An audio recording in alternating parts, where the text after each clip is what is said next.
Welcome viewers, welcome to crowns aesthetic solutions. ఈరోజు మనతో ఉన్న డాక్టర్ ఐశ్వర్య గారు, OMFS, oral and maxillo facial surgeons. So మనం హెయిర్కి సంబంధించి రూట్ స్టిమ్యులేషన్స్ గురించి చాలాసార్లు మాట్లాడుకున్నాం కదా. అందులో క్రౌన్స్లో రకరకాల రూట్ స్టిమ్యులేషన్స్లో ముఖ్యమైనది మీసోథెరపీ. ఏది బెటర్, డర్మా రోలరా, డర్మా పెన్నా, అండ్ వై మీసోథెరపీ? స్కాల్ప్కి అయినా కానీ ఫేస్కి అయినా కానీ ఈ మీసోథెరపీస్ ఏ రకంగా హెల్ప్ అవుతాయి అనేది మనం ఈరోజు తెలుసుకుందాం. డాక్టర్ ఐశ్వర్య గారు, మీరు చెప్పండి మన వ్యూవర్స్కి, మీసోథెరపీ ఎందుకు? Hi all. సో మీజోథెరపీ అనేది మనం క్రియేట్ చేసే వూండింగ్ అనమాట. Basically that is nothing but to promote a secondary healing in that site. మనం ఒక క్యాలిక్యులేటెడ్ వూండింగ్ అనేది చేస్తాం ఆ ఏరియాలో, లెట్ బి ఫేస్ కానీ లేకపోతే స్కాల్ప్ కానీ. అంటే అప్పటి వరకు అక్కడ సోబర్గా ఉన్న ప్లేస్, అంటే యాక్టివిటీ ఏమీ లేకుండా ఉన్న ప్లేస్ కూడా మనం వూండింగ్ చేయటం వల్ల బాడీ ఏంటి రిపేర్ చేయడానికి ట్రై చేస్తుంది కాబట్టి ఆ ఏరియాని డిఫరెంట్ సెల్స్ అనేవి అక్కడికి వస్తూ ఉంటాయి. When it comes to it could be platelets కానీ లేకపోతే ఫైబ్రోబ్లాస్ట్స్ కానీ, అలా అన్ని సెల్స్ అనేవి వచ్చి యాక్టివేట్ చేయడం వల్ల చుట్టూ ఏరియా అంతా యాక్టివ్ అయ్యి రూట్స్కి స్టిమ్యులస్ అనేది ఒకటి వస్తుంది అనమాట స్కాల్ప్లో అయితే. సో రూట్స్కి స్టిమ్యులస్ అనేది వస్తుంది కాబట్టి they try to grow better and all this. But here again I would want to mention something. ఇది హెయిర్ ఫాల్ కేసెస్లో ఇట్ రియలీ వర్క్స్ వండర్ఫుల్లీ. అంటే స్టిమ్యులస్ మళ్ళీ వస్తుంది కాబట్టి the hair tries to grow back కానీ అదంతా ఉంటుంది. కానీ బట్ బాల్డింగ్ కేసెస్కి వచ్చేసరికి ఒకవేళ మనం డిహెచ్డి బ్లాక్ చేయకుండా ఓన్లీ ఇది ఒకటే చేస్తున్నాము అంటే మాత్రం రిజల్ట్స్ అనేవి లాంగ్ టర్మ్లో ఎక్స్పెక్ట్ చేయలేము. It could only give short term results అనమాట. ఎందుకంటే ఆ ఉన్న రూట్స్ని మనం స్టిమ్యులేట్ చేస్తున్నాం కానీ మళ్ళీ అవి ఫాలో అవ్వకుండా డిహెచ్డి అయితే మనం బ్లాక్ చేయట్లేదు కాబట్టి లాంగ్ రన్లో మనం రిజల్ట్స్ ఎక్స్పెక్ట్ చేయలేము. అదే ఫేస్కి వచ్చేసరికి ఇలా సెల్స్ అన్నీ రావటం వల్ల ఇదంతా అవ్వటం వల్ల కొల్లాజిన్ అనేది మోర్గా స్టిమ్యులేట్ అవుతుంది కాబట్టి సో దట్ రీజెన్యువేషన్ రిపేర్ అయ్యి రీజెన్యువేట్ అనేది చేస్తుంది అనమాట ఆ ఏరియాని. So that is how mesotherapy అనేది వర్క్ అయ్యేది. అది మనం ఊరికే చేసేసి వదిలేయచ్చు. లేదంటే క్లినిక్స్లో అయితే usually we give different kinds of serums కానీ పిఆర్పి కానీ పెట్టి చేస్తాము, హెయిర్కి కానీ ఫేస్కి కానీ. సో దట్ మోర్ అబ్జార్ప్షన్ ఉంటుంది ఈ ఏరియాలోకి. మనం వూండింగ్ క్రియేట్ చేస్తున్నాం కాబట్టి ఆ ఏరియాలోకి మోర్ అబ్జార్ప్షన్ ఉండి బెటర్ రిజల్ట్స్ అనేది ఉంటుంది. కాబట్టి ఇంట్లో అయితే పెప్టైడ్ సిరమ్స్ ఇవన్నీ కూడా యూజ్ చేసుకోవచ్చు. డాక్టర్ సలహా లేదే వాడకండి.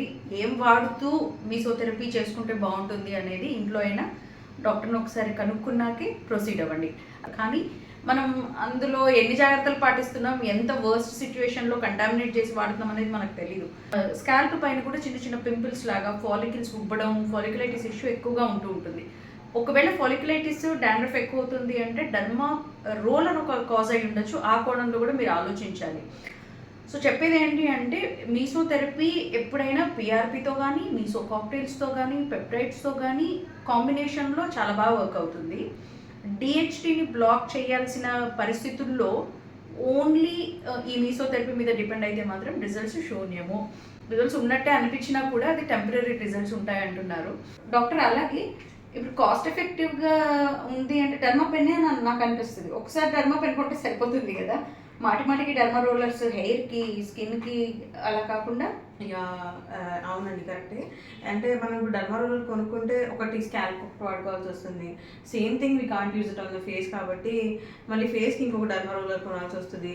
ఇన్ కేస్ మన ఫ్యామిలీలో కూడా ఇంకెవరైనా సేమ్ ప్రొసీజర్స్ చేసుకోవాలనుకుంటున్నారు అంటే జస్ట్ ఆ క్యాటరేజ్ ఒకటి మార్చుకుని వాళ్ళు కూడా సేమ్ పెన్ వాడచ్చు కదా.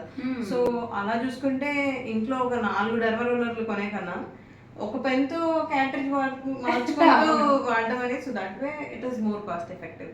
ఎస్. అండ్ ఆ క్యాటరేజ్ కూడా మీకు ఒక 40 to 60 రూపీస్ ఉంటుందండి. మన రెగ్యులర్ యాప్స్లో కొనేసుకోవచ్చు, ఎక్కడ పడితే అక్కడ దొరుకుతున్నాయి ఈ మధ్య. 40 to 60 రూపీస్ అంతే, నెలలో ఒక 2 సార్లు. And it helps, really it helps. But at the same time I would want to mention, మీ ఓన్గా మీ ట్రీట్మెంట్ చేసుకునే దానికి క్లినిక్కి వెళ్ళి చేసుకునే దానికి డిఫరెన్స్ అయితే డెఫినెట్లీ ఉంటుంది. Because it is always done by a professional కాబట్టి. And also if at all you can do it same effectively at home అని మీకు అనిపించినా కూడా ప్రొఫెషనల్ దగ్గర మీరు వెళ్ళి ఇది తీసుకోకుండా, అంటే వాళ్ళ దగ్గర నుంచి క్లియరెన్స్ తీసుకోకుండా చేసుకోవటం మీ ఓన్గా ప్రయోగాలు చేసుకోవడం అనేది అయితే not a really great idea.